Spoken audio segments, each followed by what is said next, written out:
o grande fato de ontem foi ao anúncio do Eduardo Bolsonaro de que vai ser licenciado o mandato e ficará preso, e vai ficar nos Estados Unidos, se autoexilando nos Estados Unidos, sob a alegação de que se ficasse aqui seria preso pelo Alexandre de Moraes. Tá? Essa é a justificativa que ele deu para a sua decisão do autoexílio. E aí, essa decisão, para que ele vai fazer? Ele vai tentar mobilizar a extrema-direita americana, o governo Trump, o Congresso, o Judiciário já tem feito isso com relativo sucesso, o governo Trump menos, mas o Judiciário e o Legislativo lá com algum sucesso, contra o STF. Contra o STF, é isso. Ele quer ir lá, né, atacar o STF, até menos o governo Lula e mais, de fato, o STF, que é a grande pedra no sapato deles. Tá?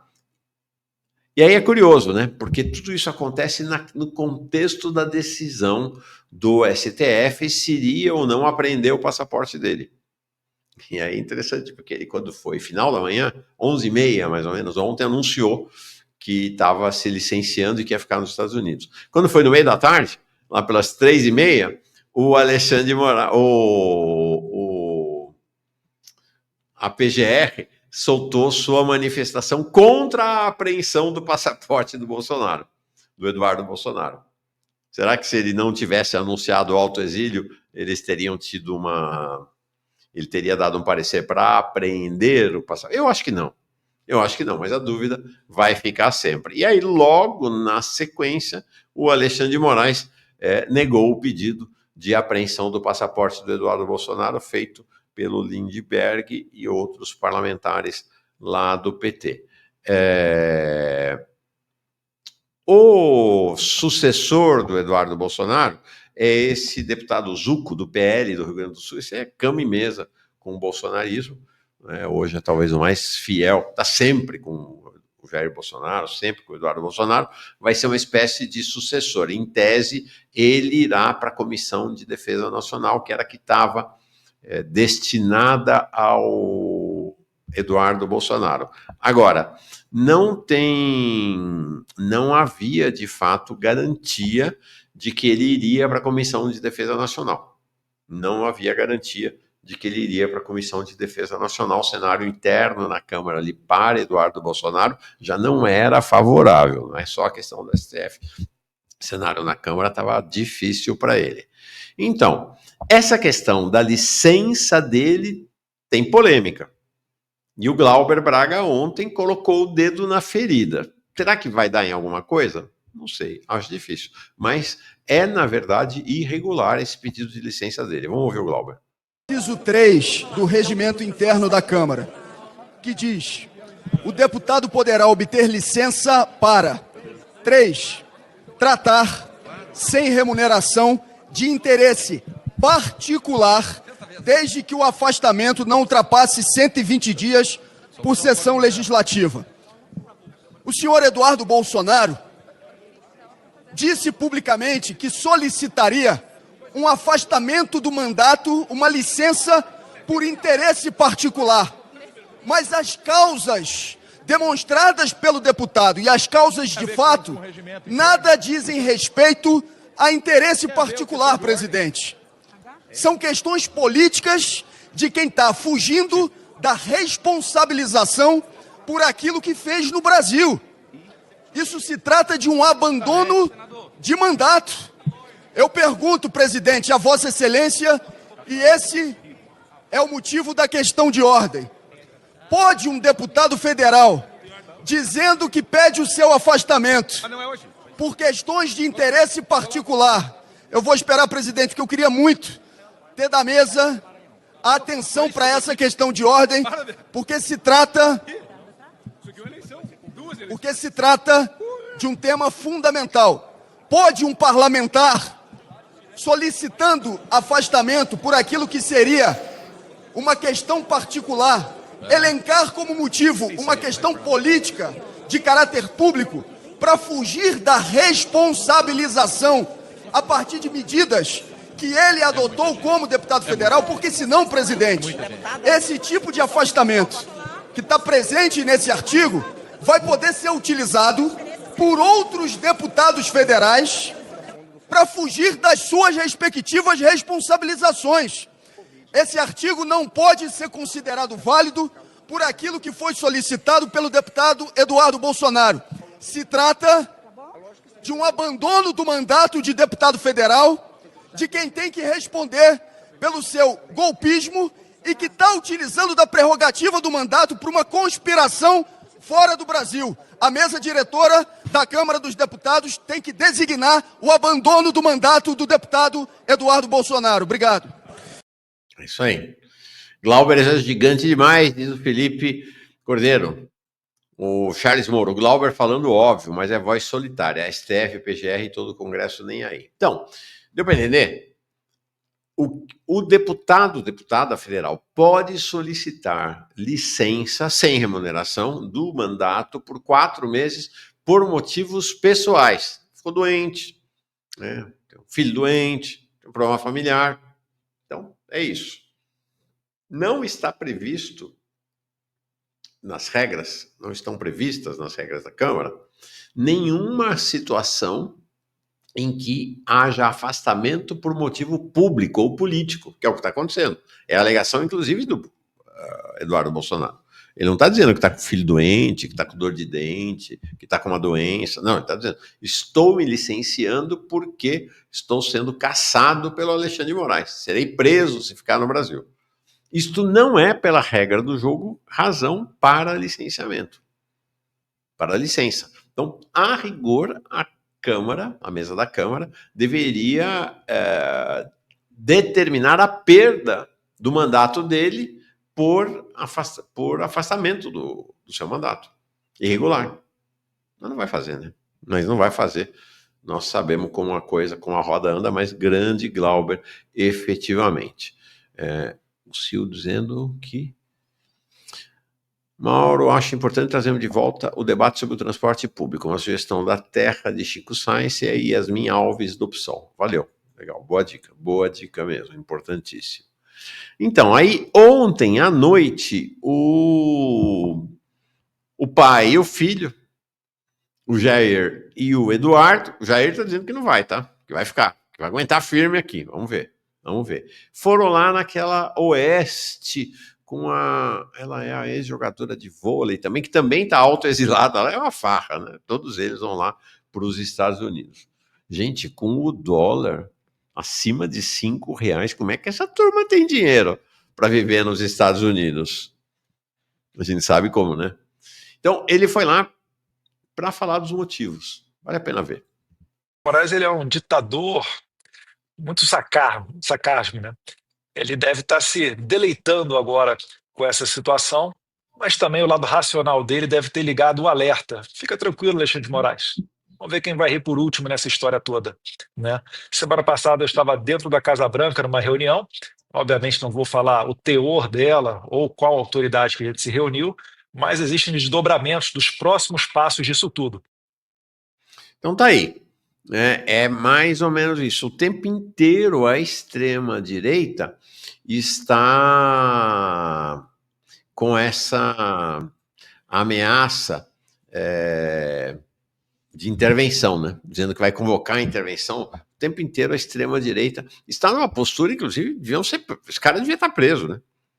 O cara é traidor do país, né? O cara está dizendo que está defendendo... Jair Bolsonaro outro dia falou isso também, que a única solução para o Brasil é uma intervenção externa. Os caras abertamente dizendo que uma potência estrangeira deveria invadir e ocupar o país. Deviam estar presos, né? Ainda mais numa lógica, né? E esta é a posição da esquerda brasileira. Prisão para os agentes do imperialismo que querem intervenção no país de uma potência imperial. Não tem conciliação com isso. Não tem conciliação. Vai acontecer? Não. Mas essa é a posição. Em relação ao Eduardo Bolsonaro, como eu disse, a gente tem A extrema-direita, com essa conversa de que é ditadura no Brasil, a conversa dele, do pai, da turma, da extrema-direita, que isso aqui é uma ditadura, que não tem alternativa, não tem o que fazer. Essa é a posição da extrema-direita. Os liberais estão tateando ainda, não tem uma interpretação, não me parece haver uma interpretação hegemônica entre os liberais, a mídia liberal, em relação ao assunto, né? Os progressistas governistas ficam batendo nessa coisa rasa, que é covarde, bananinha, fujão, tal, que tá bom, né? Agita, anima a torcida, mas não serve para análise, né? Interessa saber o seguinte, que movimento é esse que está sendo feito pela extrema-direita? Ontem conversei com o Jones, disse isso ontem à noite, né? O Jones falou, estou tateando, eu não sei ainda muito bem, não consigo analisar em detalhes. Me parece que o objetivo desta medida é manter o principal articulador internacional deles livre. Ou seja, ele, Eduardo Bolsonaro, e provavelmente a cúpula ali do bolsonarismo, avaliaram que, de fato, ele poderia vir a perder o passaporte. E o Eduardo Bolsonaro não é um bananinha, ele é um cara importante na articulação internacional no cenário da extrema-direita mundial, tanto nos Estados Unidos quanto na Europa. Então, na visão do Jones, manter esse articulador internacional livre é estratégico para o bolsonarismo. Falei também com o Frederico Crepe, eu tenho dito aqui, acho que ele é um dos melhores analistas políticos, e é interessante essa nossa, eu acho que essa abertura, né? Ele não é marxista, não é comunista, não, mas eu acho que é um grande analista político de esquerda. Ele diz isso, ó, ele pensou em 3 pontos também dizendo, ó, quero esperar um pouco mais. Ele acha que a possibilidade é criar um clima para ele ser candidato a presidente em 2026, representando o pai, ou seja, aparecer com essa coisa do vitimismo, né, do cara perseguido pela ditadura e tal, contando com uma deterioração do ambiente econômico e político do país até lá. A segunda possibilidade é usar os contatos dele lá nos Estados Unidos, né, como ele insinuou nessa fala ontem lá, para trabalhar por sanções ao Brasil por parte do governo dos Estados Unidos, sem necessariamente, aí no caso, ser algo que tem a ver com uma candidatura. É mais essa coisa de, no passado a gente chamava de vendilhão da pátria, efetivamente.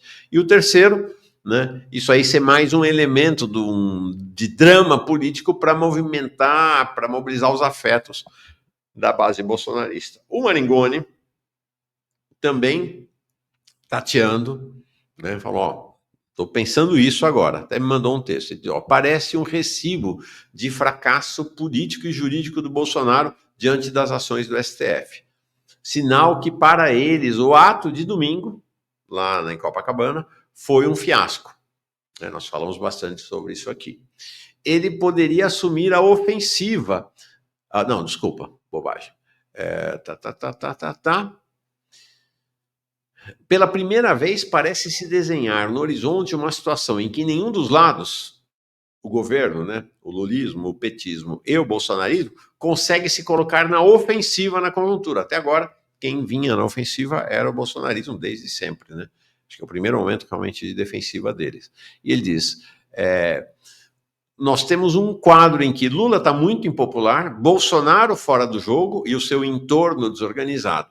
O Marçal inelegível, em que os protagonistas institucionais são o STF e o Congresso, sem um líder em conteste, né? O Congresso não tem alguém que todo mundo fala, não, esse é o líder do Congresso, a coisa lá.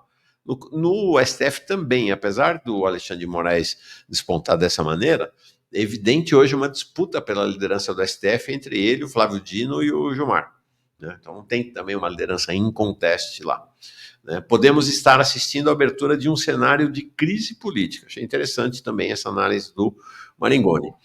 Minha análise também, tateando, é um recuo evidente deles, do bolsonarismo. Pela primeira vez, eles estão na defensiva, essa mesma observação do Maringoni, concordo com ela, não há desde 2016, 2017, quando eles começam a aparecer no cenário, eles sempre vieram na ofensiva política. Tá? Creio que a estratégia original deles de ter o governo Trump como a ponta de lança contra o STF e o governo Lula não deu certo, pelo menos até agora. O Eduardo Bolsonaro fica lá para tentar fazer esse projeto virar, né, viabilizar, mas até agora, de fato, fracassou. Né? Então ele vai tentar, acho que me parece que ficando lá, tentar, num segundo momento, realizar esse movimento. Né? De certa maneira, todos concordam com isso, né? O Jones, Crepe e o Maringoni. E, por outro lado, eu acho que é isso, né? Ele ficou, apesar dessa coisa do Alexandre de Moraes e do Gonê fazerem essa gracinha ali, né? Não vai reter o passaporte. Acho que, de fato, eles ficaram com medo da retenção do passaporte, que seria um golpe, porque, como disse o Jones, concordo, ele é o principal articulador internacional do bolsonarismo. Tá? Acho que é um recuo, mas não é um reconhecimento de uma derrota definitiva ou de largo prazo. Não me parece que seja. Então, este é o cenário, e o cenário acontece num momento... deixa eu ver aqui os comentários. Olha que legal. O Douglas chega como novo membro aqui do canal. José Carlos, também Glauber falando, e a mesa diretora cagando para ele. É verdade. Não tem... querem nem saber. E o Diogo, sanção ao Brasil, acho que queimaria o filme dele, talvez conseguir uma sanção ao Xandão. Né? Esse é o foco deles lá, mais aberto, né, declarado, é o STF, nem é o governo brasileiro, né, é ao STF efetivamente. Tá? Então, esse cenário do Eduardo Bolsonaro, desta autoexílio que ele que ele anunciou ontem, acontece num momento em que as pedras começaram a rolar do ponto de vista do processo contra os golpistas. Tem coisas bastante importantes acontecendo, e aí vou tentar explicar rapidamente, na sequência, embarcar o nosso André Flores, porque meio complexo, tá? Nós vamos ter um primeiro momento, acho que vai ficar tudo meio confuso para todo mundo, mas ao longo das próximas semanas e meses, acho que a gente vai se localizando nesse cenário, porque são 3 processos distintos até agora, cada processo tem vários protagonistas, é um assunto bem complexo para fazer o acompanhamento para quem quer acompanhar o andamento do caso lá no STF. Então, hoje, em plenário virtual, o STF começa a julgar os pedidos da defesa do Bolsonaro e do Braga Neto para que o Moraes, o Zanin e o Flávio Dino sejam declarados suspeitos, né, que eles não participem do julgamento da tentativa de golpe. Adicionalmente, eles estão também fazendo o pedido para que eles sejam julgados pelo plenário do STF e não pela primeira turma, como está determinado, estabelecido já. Tá?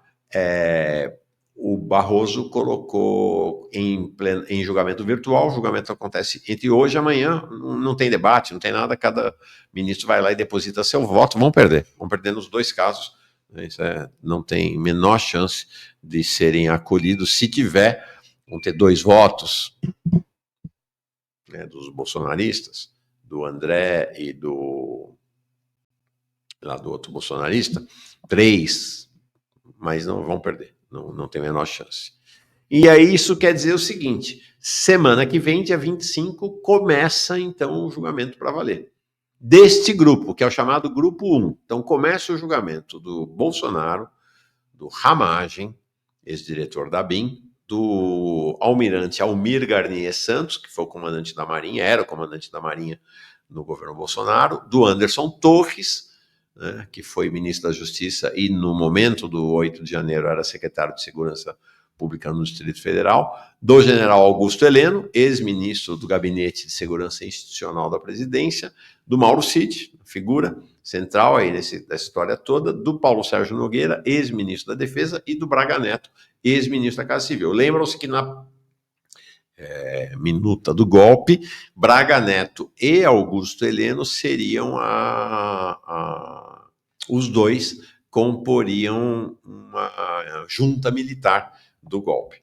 Tá? Então, esse é o que começa dia 25.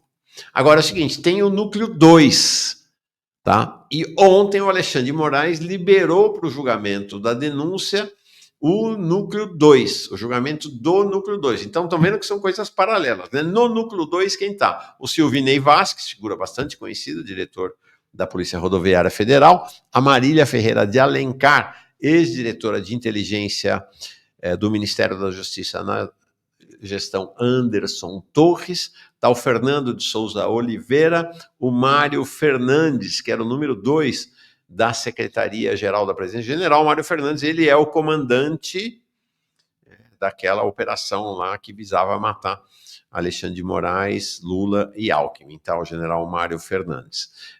O Marcelo Costa Câmara, ajudante de ordens, né, coronel da reserva, ajudante de ordens do Bolsonaro, e que teve um papel operacional tão grande, aparentemente, né, quanto do Mauro Cid. E aí o Felipe Martins, né, uma figura-chave também, né, que tratou da ministra do golpe, é um dos casos mais polêmicos aí dessa turma. Então, esse é o grupo 2, que ontem o Alexandre de Moraes liberou para julgamento. E aí tem o núcleo 3, que é o chamado núcleo militar. E ontem o Zanin marcou o julgamento da denúncia do núcleo militar, que já foi aceita, para o próximo 8 e 9 de abril. Aí o grupo grande, né, o maior destaque desse grupo militar é esse que vocês estão vendo aí, que é o general Estevan Caos Teófilo Gaspar de Oliveira, o Estevan Teófilo, né, que era o comandante, o chefe do Comando de Operações Terrestres do Exército, tinha um papel decisivo. Então é o grupo grande, que é o núcleo 3. Então tá lá o coronel Bernardo Romão, depois tem o coronel Cleverson Ney Magalhães, o general Estevão Teófilo, o coronel Fabrício Moreira, o tenente-coronel Hélio Ferreira Lima, depois o Márcio Nunes de Rezende Júnior, esse eu não tenho certeza se é militar, o general Newton Diniz Rodrigues, também participante ativo, tem um papel-chave ali na articulação do golpe, o tenente-coronel Rafael Martins de Oliveira, tenente-coronel Rodrigo Bezerra de Azevedo, tenente-coronel Ronald Ferreira de Araújo Júnior, tenente-coronel Sérgio Ricardo Cavalieri de Medeiros e um policial federal, acho que é o único não militar desse grupo, o Vladimir Matos Soares, que era segurança no hotel em que Lula morou, até mudar para o Alvorada, e que era um informante das ações, tinha o papel de informante naquela tentativa de assassinato dos dois. Então, vocês veem que não é simples, não, né? É um caso complexo, muita gente, 3 ações caminhando paralelamente, mas eu acho que na medida que os meses forem passando, nós vamos adquirindo familiaridade com o andamento disso tudo. Vamos lembrar que o julgamento será televisionado para todo o país, né? Lá pelo sistema do STF.